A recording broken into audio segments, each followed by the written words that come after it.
Hi all. ஒரு ஊர்ல ஒரு கப்பிள், ரவி சத்யா. அதுல ரவிக்கு மோஸ்ட் மோஸ்ட் மோஸ்ட் ஃபேவரட் ஃபுட்டே ஃபிஷ் தான்.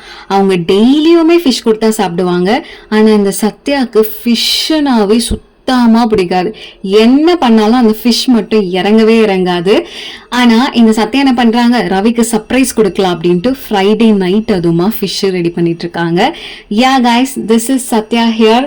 நான் தான் என் ஹஸ்பண்ட் ரவிக்காக ஃபிஷ் ரெடி பண்ணிட்டு இருக்கேன். ஸோ யூடியூப்லாம் பார்த்து சில ரெஃபரன்ஸ்லாம் எடுத்துட்டு ஃபிஷ் வந்து ப்ரிப்பேர் பண்ணிட்டு இருக்கேன். ஸோ எனக்கு மெயினாக அந்த ஃபிஷ்ஷில் அந்த ஸ்மெல் வரவே கூடாதுன்ட்டு ரொம்ப கான்ஷியஸாக ரெடி பண்ணிட்டு இருந்தேன். பட் அது என்ன கழுவுனாலும் அந்த ஸ்மெல் வந்து லைட்டாக இருந்துச்சு. ஸோ ஃபிஷ் எல்லாமே க்ளீன் பண்ணி முடிச்சிடனே ஹப்பா அப்படின்னு இருந்துச்சு.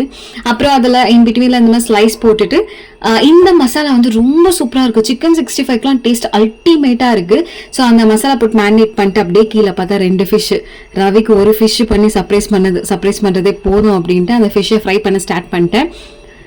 அண்ட் ஃப்ரை பண்ணிவிட்டு அதை அப்படியே கிச்சனில் ஒழிச்சு வச்சுட்டேன். ஸோ ரவி வந்தோடனே சாப்பாடு வந்து முருங்கீரை சாம்பார் தான், மேங்கோ தான், எக்கு தான் சைட் டிஷ், இது தான் சாப்பிடணும்னு கொடுத்துட்டேன். அவங்க மூஞ்சி அப்படி டொய்யன்னு ஆயிடுச்சு. அதுக்கப்புறம் இந்த ஃபிஷ்ஷை பார்த்தோன்னே மூஞ்சி பிரகாசமாக ஆயிடுச்சு. அது நீங்களே பாருங்கள். அண்ட் இந்த மாதிரியான வீடியோஸ் பிடிக்கும்னா like and subscribe. Bye bye.